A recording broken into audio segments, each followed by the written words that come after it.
In front of me is POCO M4, and today I would like to show you how you can change display refresh rate. Firstly, go into Devices Settings and scroll down just a bit to access Display.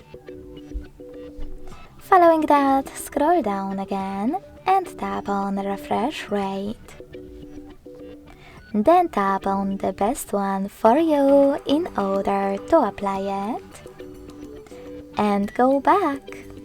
So when I do that, as you can see, screen refresh rate of my POCO has changed.